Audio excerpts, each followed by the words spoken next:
Great.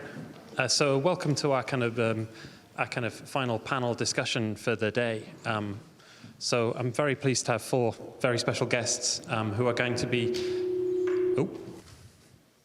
kind of having a general discussion, like after they've introduced themselves and who they are and what their relation to the topic is. We have that kind of fairly broad theme of accessibility and inclusion within this space that we've been discussing today of sound, music, and interaction.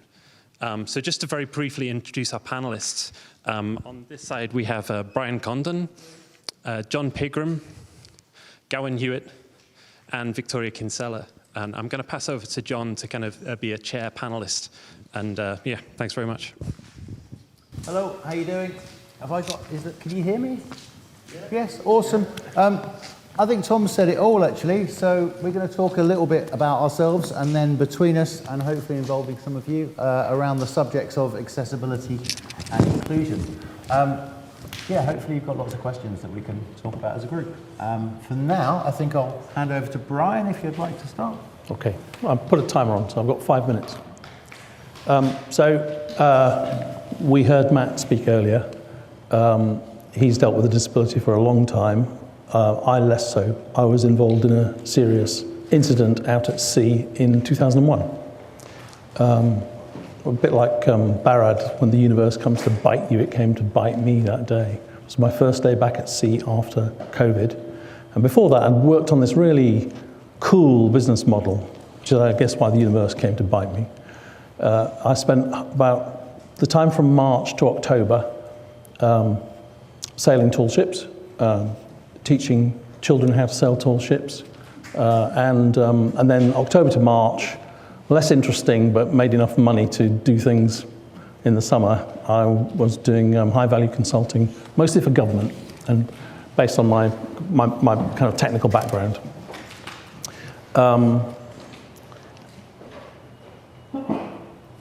It's difficult to explain, and all that time, I've been playing music. I've been playing music since I was a kid, played the guitar, and so my story, I suppose, is trying to recover from that, and I've had a lot of help from people like the One Hand Musical Instrument Trust that Matt mentioned. I borrowed an instrument called an instrument from them that I'm working with, and I've also been working with Simon and Nick here, looking at how we can try and find a way for me to play a guitar again, which is looking increasingly unlikely, at least not a normal guitar. So, I had two targets for my recovery. My first target was to work back at sea again, on a tall ship, which does mean climbing up the rigging and doing all those kinds of things, and preferably training young people how to do that. And in September, I achieved that after quite a long time and a lot of effort. I've been transatlantic twice on a tall ship called Tenacious, as a bosun's mate, and I'm currently working in Barrow on a tall ship called Pelican, helping with the refit there. And again, she's in sail training. So that's the first bit that I achieved. The second bit I have not yet achieved, but with quite a lot of help from people like Simon and this sort of community, I'm working on it, shall we say. And I'm kind of coming to the place of accepting that I won't be able to play a guitar again, which is actually quite a hard thing to accept. I can't address the keyboard. My hand doesn't work well enough. It's my left hand. And like I think Martin said this morning, there's lots of stuff I know how to do that I don't want to throw away. Lots of helpful people have said things like, well, just sing more. Well, yes, I do sing, but I don't want to sing more. I want to play the guitar and sing. My uncle John, who sadly died recently, said, well, it's no great loss. You were never any good anyway. He's a guitarist. I hope he was joking. I'm not sure he was. And his death is not connected to me in any way at all. So I'm still hopeful. I think it was Nick. Nick talked about being hopeful about things. I'm hopeful about things, and using what I've got. And the other thing Nick said, which I thought was really helpful was to think about genre, context, and lived experience. The lived experience bit has been actually quite difficult to deal with. Now I've just got to find some genre and context to do. And the other thing that I think is really interesting is about this cognitive load that Vangelis mentioned this morning. The brain distributes cognitive resources across all sensory modalities. Lovely jargon that, isn't it? I'm going to use that. No one will know what it means, but I'll use it. And that cognitive stuff is really difficult to cope with, because all the things my left hand knew don't work anymore. And my brain hasn't accepted that yet. So I can't tell you where my fingers are in space. I used to know, think about if you're a guitarist, and there's a few here, I think, your muscle memory, you don't think about playing the chord, do you? You just play it.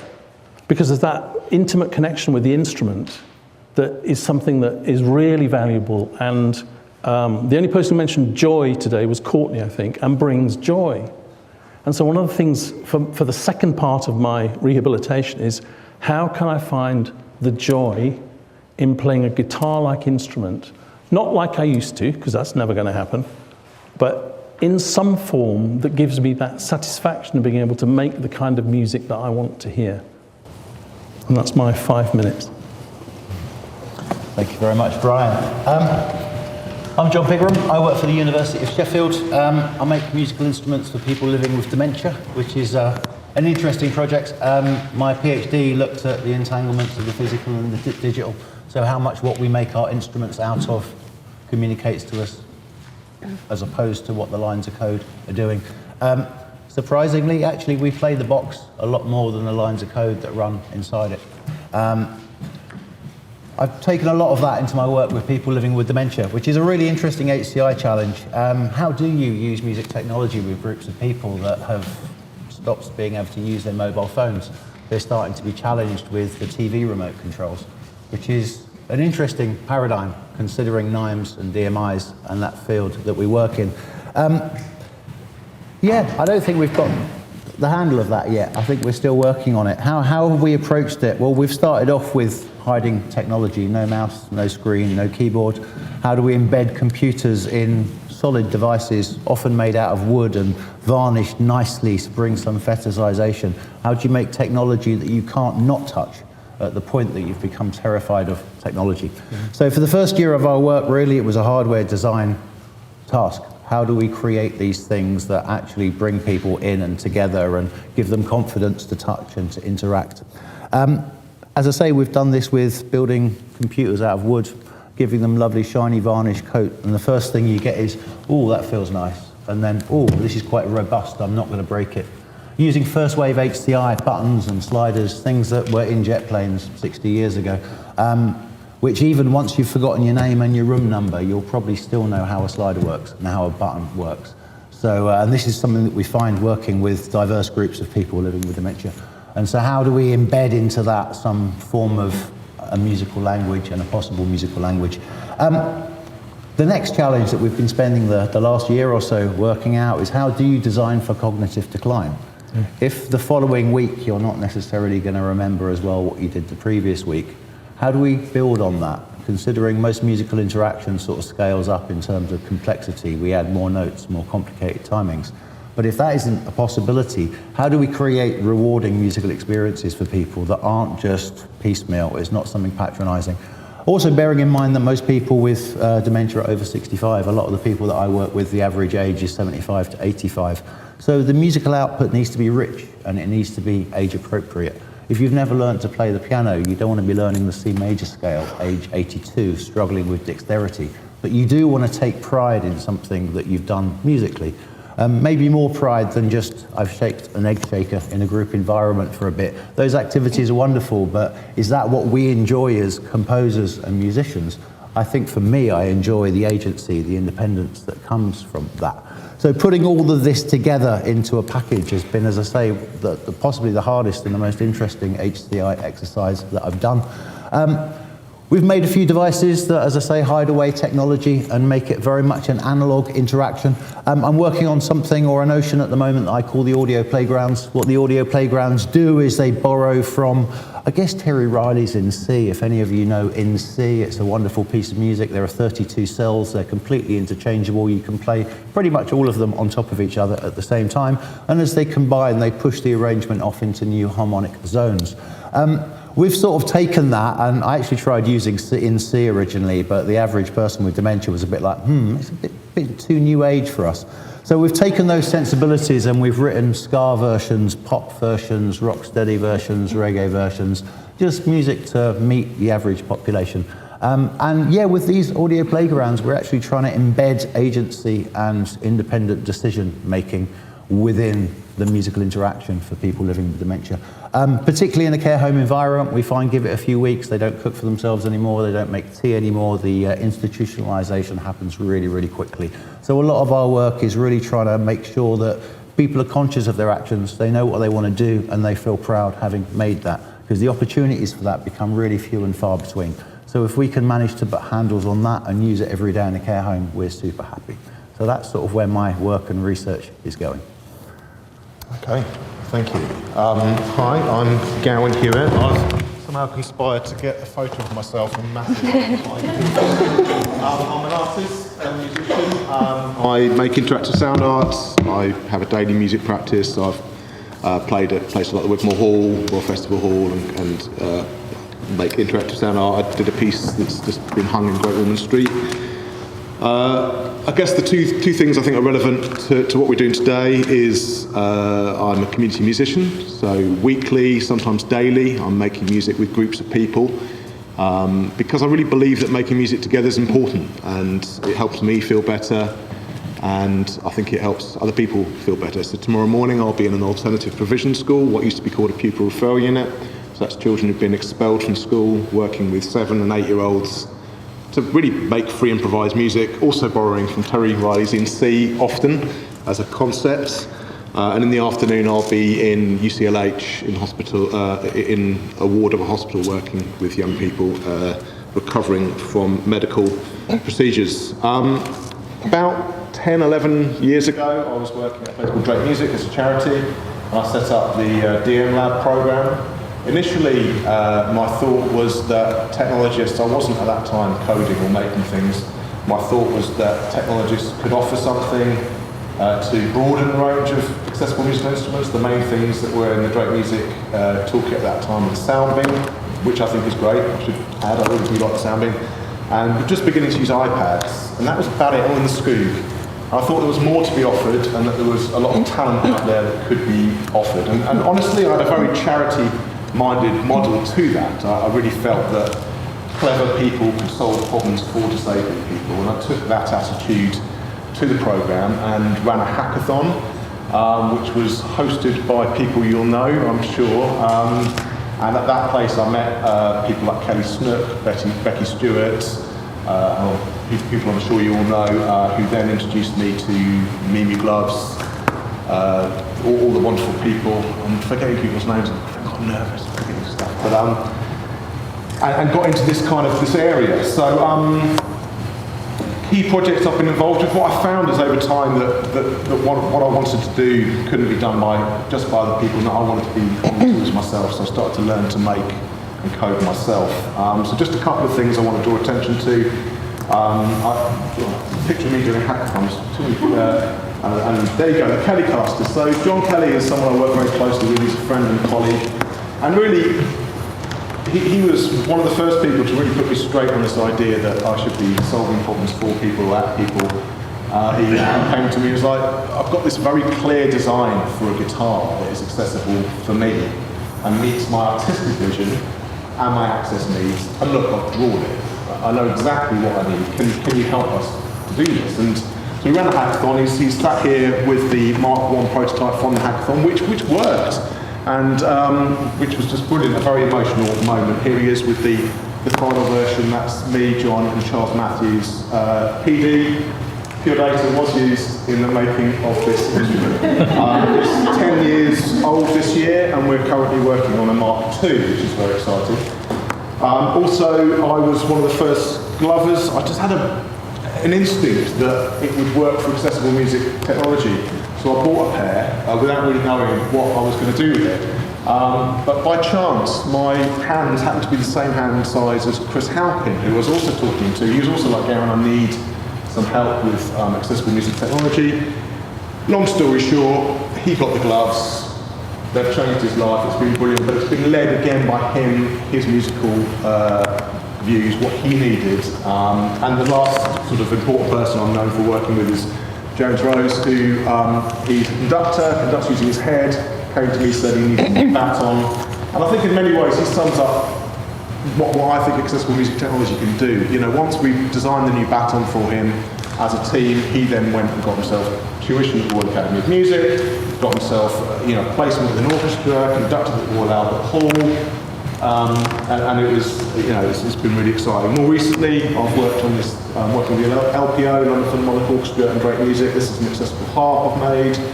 That's a terrible photo of an oboe, and this is the thing I'm just on my desk at the moment. I'm just finishing off. It's a kind of accessible violin. I've also got a youth music funded project of my own, which is working with young disabled people. Really, I'm just trying to get more people thinking about designing their own musical instruments. I'm really interested in bespoke musical instruments with bespoke visions and creative ideas. That's what excites me. This is Marshall. He's part of the Able Orchestra. That's my time, isn't it? This is 2-foot pedals he designed that allow him to step through guitar patches. And I think we'll just end there. That's some stuff. Thank you.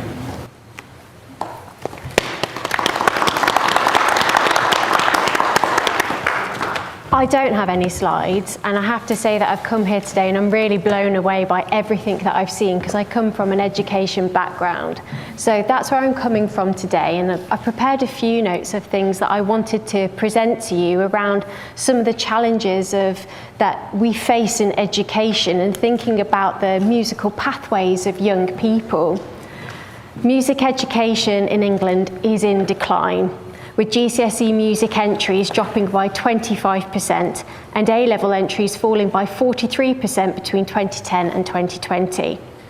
And more broadly, art subjects at GCSE have seen a 37% reduction in entries during that same period.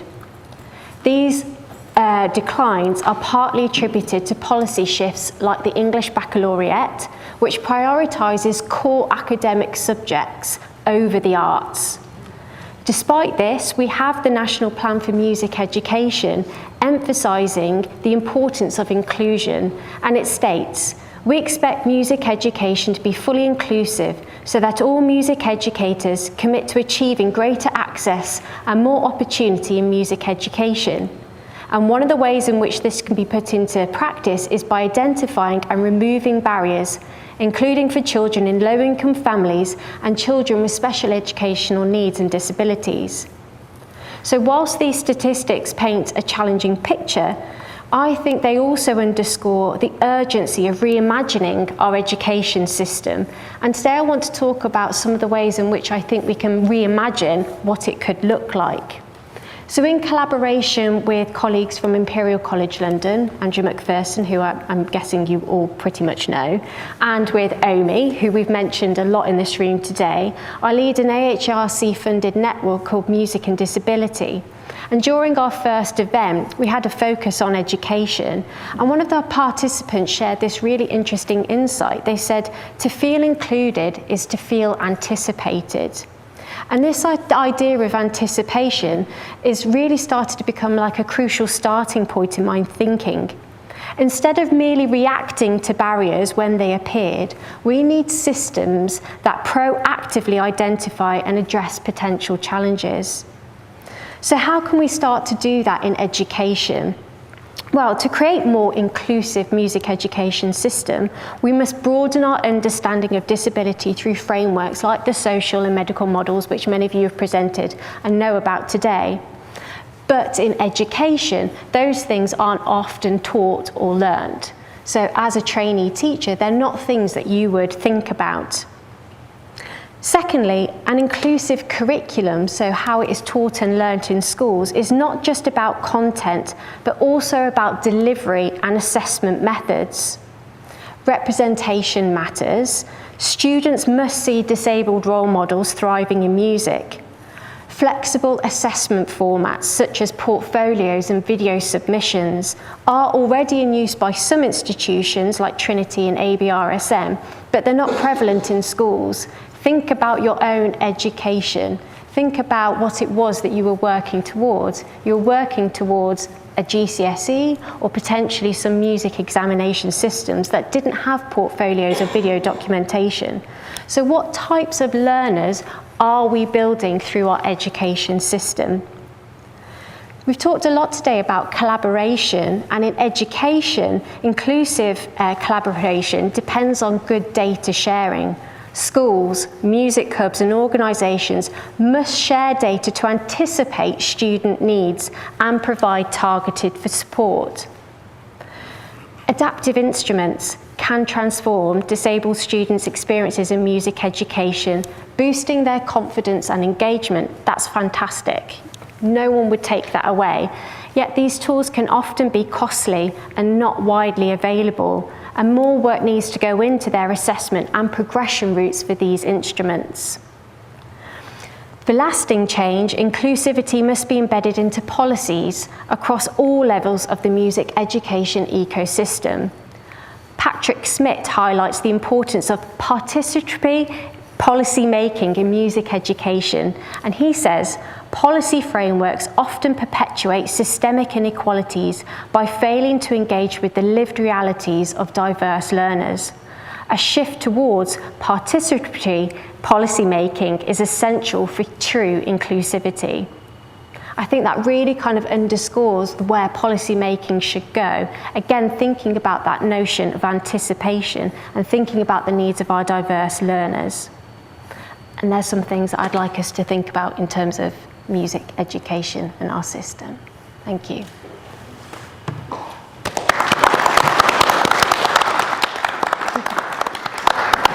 Thank you very much to all the speakers. We've got about half an hour to discuss in and around a few subjects that I think are potentially relevant for accessibility and inclusion. I'm going to dive in with something that I think has been represented already in the talks. First reminded from June's talk, actually.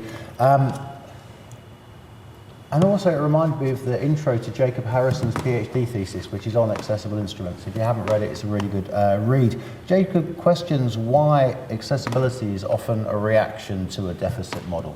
This person can't do X, therefore we're going to work out a way of enabling them to do that. And that's great. This is what we should be doing. But is there not more than that? Because all we're doing is fixing a problem and then saying the problem doesn't exist anymore. But to a certain extent, it still does. So how do we do more with accessibility? Not just fixing a problem, but actually creating something that's got some longevity and some mileage. Interesting with Brian's talk earlier on, he's looking for that magic that he had before. But how do we do more than just replace a deficit and actually create something that's got a little bit more forward potential? I wonder if anybody on the panel can resonate with any of that. I can start. So if we think about what I was talking about in terms of our music education system, what are the pathways that we are offering our young people in terms of their opportunity? Often we currently have a system where only a few can excel, while others are merely left to have a go at music education and become musicians, like if you want to follow a certain pathway. So for me, that notion of longevity and mileage, we have to really start thinking about, there are all these wonderful new instruments and that kind of thing, but what are the pathways? What's the journey for a young person if they are presented with this new instrument? How can we progress? What does progression look like for them? And until we really think about that, how are we going to think about our pipeline? How are we going to impact that decrease of young people following a music pathway in their education? Absolutely. Is anybody doing this so far, or is this still an unanswered question in your experience? There are, like I said, Trinity and ABRSM are really thinking about like the music exams that they have and trying to make them more accessible. But it's a wider systemic problem, I think, in terms of education. But I come from an art background, and I know Matt does too. We come from sculpture backgrounds, and like part of our work is, you have a portfolio of work, and that's what you present as a GCSE. In music, you don't have that. So therefore, the young person that would go forward for a music GCSE is one particular type of learner. In general, education needs to do a lot of work around what inclusion actually means. And I know a lot of people have talked about the different theories around, entanglements. What does that mean in a music classroom with 30 children in a school? What does that mean? So we've got a long way to go, but Trinity and ABRSM are thinking about different pathways in terms of their exams. But yes, that's an offering that I would like to kind of offer to everybody here is, have you thought about the pathways for these instruments? We talk about them being bespoke, that's great, but what does that mean for someone who wants to progress in an education system? I guess we're looking at accessibility plus. The accessibility side is, let's make up for a deficit, but accessibility can be a whole lot more. How do we then add to that? I wonder, Gawain, do you find this with John Kelly and the Kellycaster? Because I guess what you've done there with your design is very much make up for a deficit that John has. But do you find that he's taken that and run with it and gone a lot further than you ever expected in the first place? And if not, how could that be facilitated? I think with John, it's very much facilitating his vision and his taking into account his access needs. And specifically what he aspired to do, being a singer-songwriter with a guitar, was all he ever wanted as an artist. We very much followed. He had a clear blueprint of what he wanted to achieve. So I guess a broader impact was not initially the aim there. I would say though that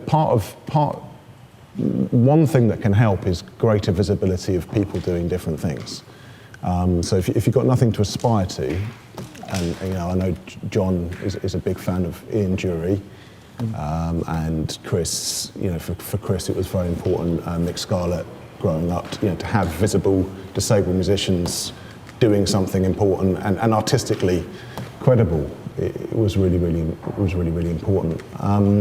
Taking up your point about curriculum, and Trinity Board, they're doing the Sounds of Intent qualifications, aren't they? So, yep. I'm currently working on a project with them to build an instrument that goes with that. And the vision, which is bold, and I don't hold this vision, but it is the vision, is that thousands of these will go out. Whether we could, I just sort of get on with building the thing, but that's the vision. And we're doing two versions, one sort of for virtuosity, and one which is in the hardware itself we're building it to match that curriculum. The Sounds of Intent, by the way, is a way of measuring some of the things we take for granted pre-traditional music learning. So, if someone starts learning an instrument, we might assume that as a toddler they had done nursery rhymes or clapped or made intentional sounds, and it's a very, very cool system. And I think just lastly on the point, generally, I think there's something just in music culture which is very interesting about who gets to be a musician. And this is really from Christopher Small and his thing on musicking, but we give music making to the experts. We believe culturally that musicians make music, and actually in my work day to day, the amount that people who have had musical training just generally in the population exclude themselves from music making because they don't think they're good enough. It is astonishing, actually, absolutely astonishing. I saw something the other day on Instagram, actually, which isn't where I get all my information from, but it said that it was saying that why don't we describe music making as a behaviour instead of as a skill? This is what people do. And I was like, actually, that's kind of cool, and I think we need a bit more of that as well. Absolutely. Really, really good answers. Brian, for you, where do you see Accessibility Plus? What would that mean for you? Well, the instrument I would have designed in, say, August 21 would be very different from the instrument I might be thinking about designing now. So I think there's a number of issues here, which is have you got the confidence in terms of your own self-management of how your recovery is going to sort of say, well, actually, I'm not going to do that now. I'm going to give myself time to kind of go a bit further. I only knew what I've got, if you see what I mean, when I was signed off by my hand therapist in July this year. So I didn't know what my end state was until July. Until sort of December last year, I was making incremental improvements. But that's now stopped. I kind of, the terrible term, I've plateaued, apparently. I think that means, it's back to something that Nick said, which is making a tool that only you can use, which is kind of, you know, the Kelly caster. He had that in his mind for quite a long time, and I imagine, I've seen him perform, so I imagine he spent a long time thinking, what should it do, what should it look like, what should it sound like, how do I feel when I play it? You know, that's a process I'm still kind of working with. I could have made a very, very expensive mistake because I looked at the Chapman stick, and in fact I've hired one from OMI. OMI, the One Hand Musical Instrument Trust, another ad for them, has an instrument hire scheme.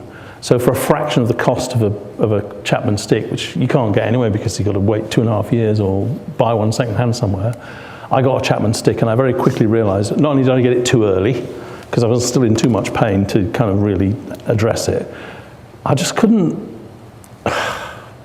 live with it. Do you know what I mean? It's kind of like, why would I want to play that?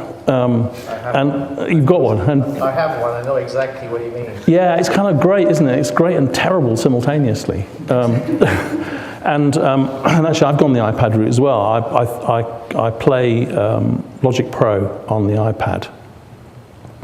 And I thought, oh, loads of people have done this. So I booked an appointment with the Genius in London at the Apple Store about Logic Pro, and said, I want someone who really understands Logic Pro. I showed him what I was doing on this thing, and he said, oh, I didn't know it could do that. That's not what we designed it for. And so they're back to, quite a few people have talked about, you know, abusing the technology that you're given. I've been abusing this thing, definitely. I'm not doing what Logic Pro was invented for. And so I think helping people do that, back to, I was talking about reuse. Yeah, it was, I've forgotten your name. About the reuse of things that you've already got. I mean, I do, as well as other things, I do some work with a co-op, and we're working on a project in Preston looking at digital exclusion. Who are the digitally excluded? They're people with no money.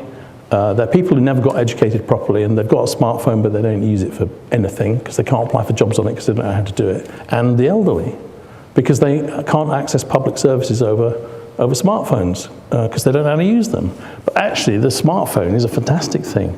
And I think that reuse of the existing technology is something that this community definitely can help with, especially for people who can't do it for themselves. It's really complex and difficult, I think, because no two disabilities are really alike. So if you do the techno-solutionism route and come up with a whizzy thing, chances are it's not going to work for everybody. So it's that kind of, can we find a way to adapt what we've got so that it works for people, or invent new instruments that work for people? And that needs a much more deep conversation with the makers and users of instruments in a much more conscious, collaborative, cooperative design approach. And that's really hard. It's because academics don't generally understand one another particularly well, let alone someone in, you know, my mum's 82, she likes singing, she's in a care home because she's not very well. How do you kind of get to understand what people like that really need and will value? And that's a hard thing to do, I think. It's interesting, really good answers. I guess what's resonating with me at the moment is just where we set the goalposts. And I think the very minimum benchmark is let's counteract the deficit. But that's the beginning of the journey, because I think music goes a lot further than that. And this is what we're missing potentially in accessibility. Are there any questions in relation to this from the audience? Tom with Mike, thank you very much.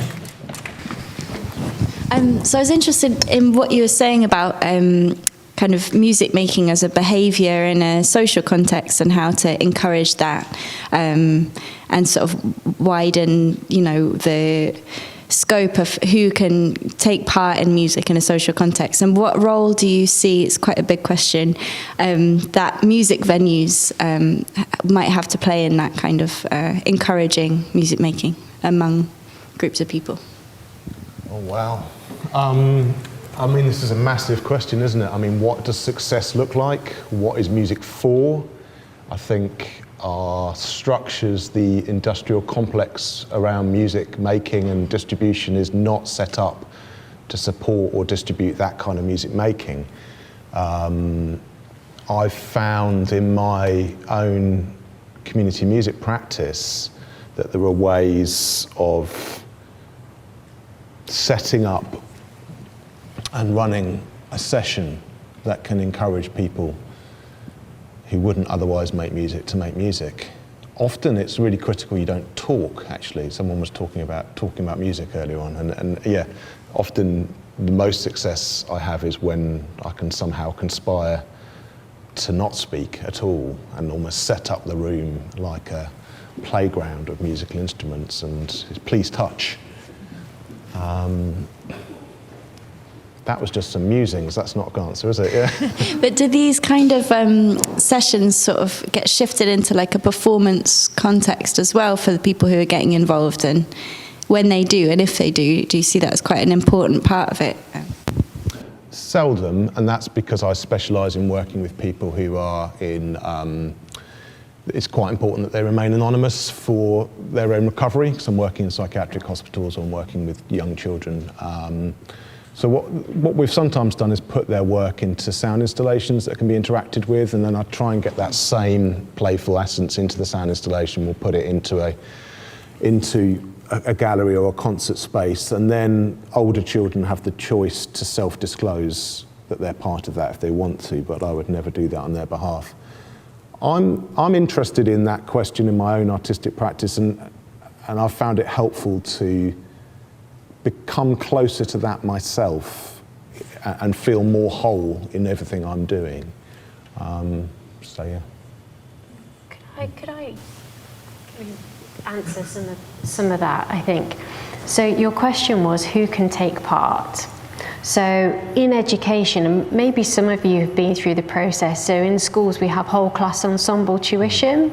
So on average for 1 year, school children should have free music tuition.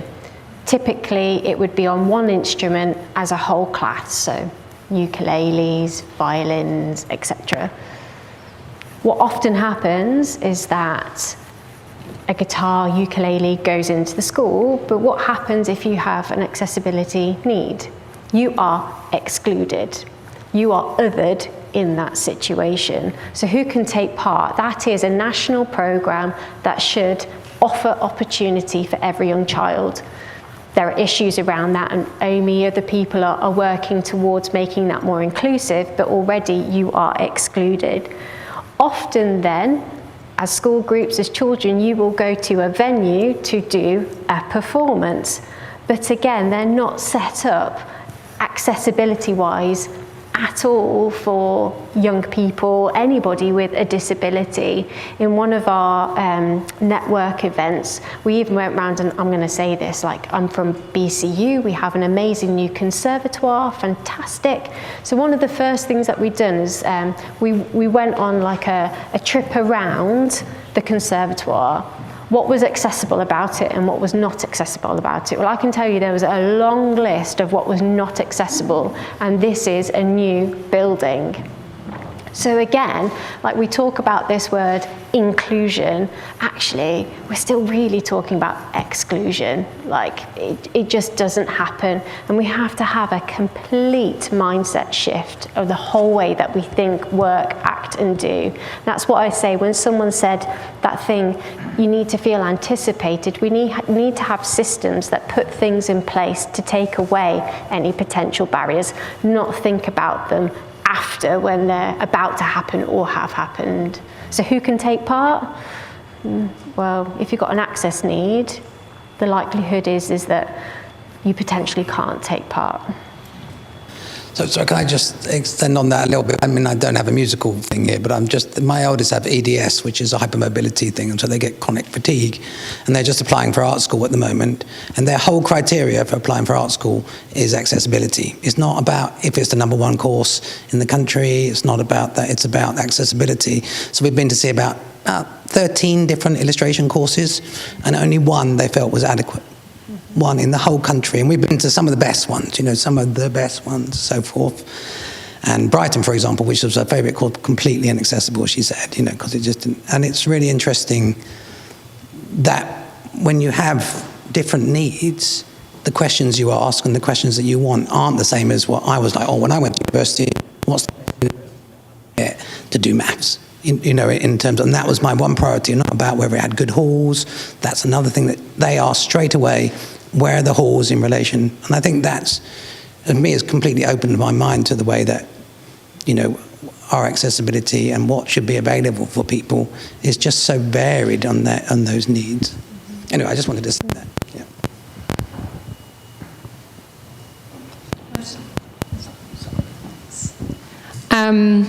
Sorry, that was very loud. Just thinking about the comment made earlier about leaving music to the experts, right? And this sensation of, I'm not good enough, I can't possibly partake in this. I also wonder how much of all of these problems, I think particularly in education, comes down to the fact that we often leave music to the people who can afford it. And not even just afford it, but essentially it's such an elitist activity in most respects, because we've so deprioritized music in the curriculum. It doesn't make money. Why would I study it? Why would I take a GCSE? I'm never going to get a job in that field, etc.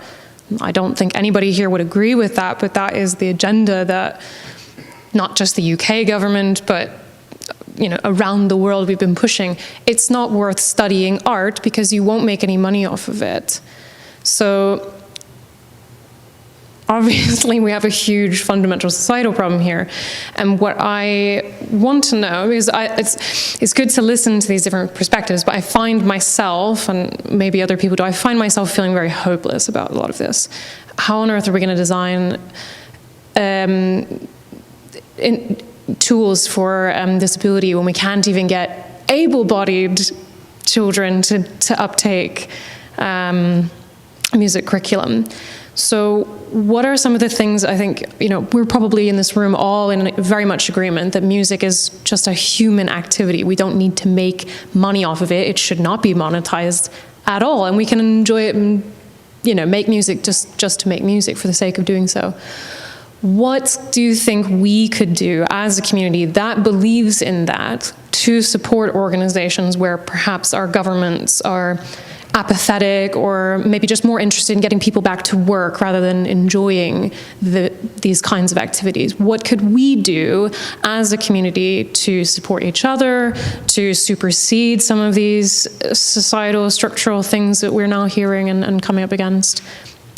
How can we maintain hope? Sorry. I'll admit that one.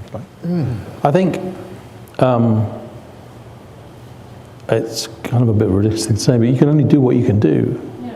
So if I did used to work in the university environment, I would be looking at the upcoming ref and looking at the community outreach aspects of that and trying to find a way to make it career relevant as far as you're concerned. In other words, working out in the community on something, but it being then kind of reflecting back into your practice is a good way of doing it, and might be fun, and you could learn new stuff. So that would be quite that'd be quite interesting to do.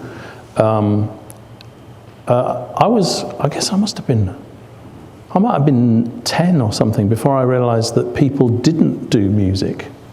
Because I think I mentioned earlier, I'm half Irish, so I'm from an extended Irish family between Bradford and Bradford, if you're from there, Bradford and Manchester. So we just did music, and we'd never even thought about it. It wasn't until, kind of I was a bit older and I realised, well, actually, that's a bit weird, that. No one else does that. We all had our party pieces and, get-togethers and things like that. My children were brought up, because we have music all the time, and my daughter sings, and my son plays and writes his own stuff and all that kind of thing. I would have never been brave enough at 16 to write. Well, I used to write my own stuff, but kind of like it was so bad I'd never show it to anybody.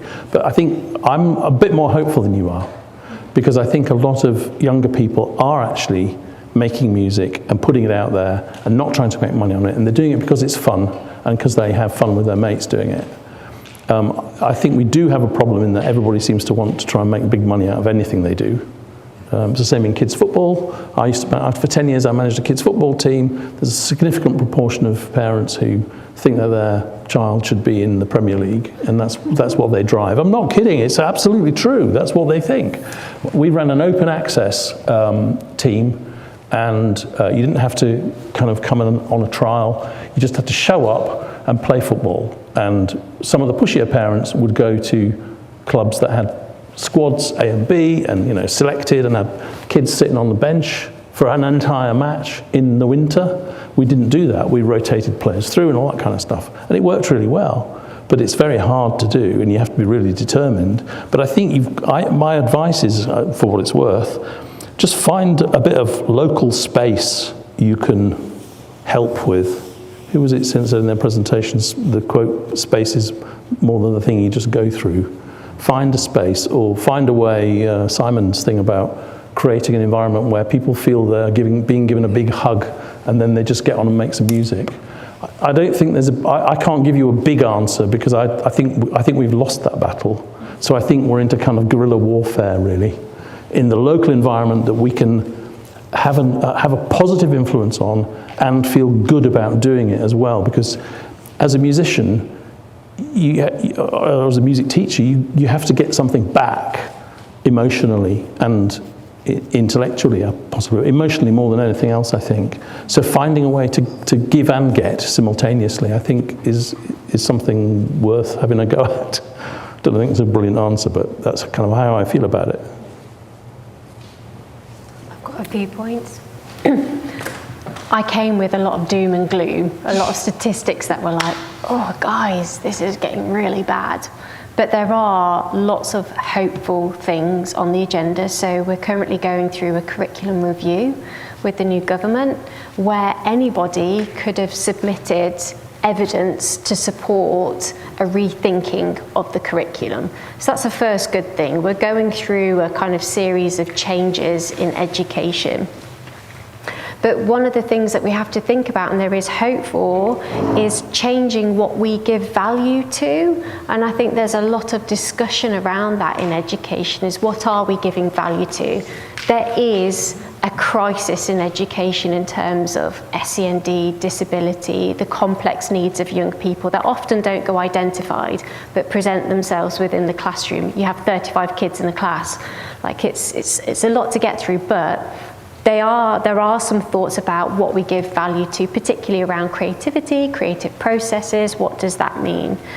I think another key thing is, like here today, like I'm from a completely different field. There's many of us that have come from different fields, and sharing our languages, our thinking, collaborations, cross-disciplinary working is really important to share knowledge across fields. So for me, that would be another way that we can kind of give hope, is like sharing our expertise and knowledge so that we can then take it back to wherever we're going from. It's kind of like a constellation. You go somewhere and then you learn lots. I've learned so much today from listening to the presentations that I'm going to take back, and will have ripple effects with, everybody that I work with. Do we have one last question? Thanks.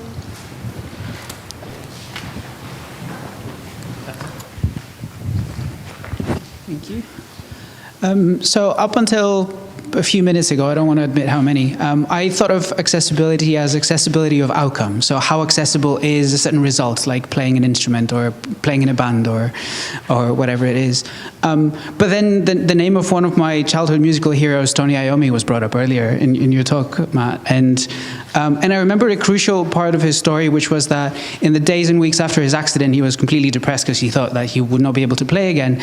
And one of his colleagues went and visited him at his house and brought him a record of a musician that used to play guitar with 2 fingers. And I believe that was Django Reinhardt, but I might be wrong. And that's what inspired him to actually try playing again, because he just kind of given up on the whole idea. And in the case of someone like Django Reinhardt, he was a famous musician, and it was clear that he was playing with 2 fingers. His disability was clear. But in the case of someone like Tony Iommi, it's not that clear because it's just the fingertips, for example. And so I grew up looking up to him, thinking that he was just like I was, and he had the same kind of physical capacities and faced the same struggles or lacked some struggles that I lacked. And so I guess my question is, since representation matters so much, and since it's so important for people to even just realize that they can actually get somewhere, let alone getting there, but also since it's so hard sometimes for these disabilities to be visible, how do we let people know that people with similar disabilities to theirs have made amazing things and inspire them to kind of hope and dream and actually attempt such a journey themselves, without at the same time advertising those disabilities as a kind of, here's a token guitarist who played with 2 fingers? That's a very tough question. I mean, I come in just to, I'm not going to say his name just because of what I'm going to say. So a good friend of mine who's a musician and is also a disabled person and quite successful and quite famous, to look at him, he's clearly has an impairment, and his problem's the exact opposite. He's like, how can I be taken seriously? I just want to be a musician. I don't want to be answering these questions on the radio or in the press. It's so hard to talk about and so complicated, and I think it comes down to personal agency, really, doesn't it? How do you want to present? What story do you want to tell?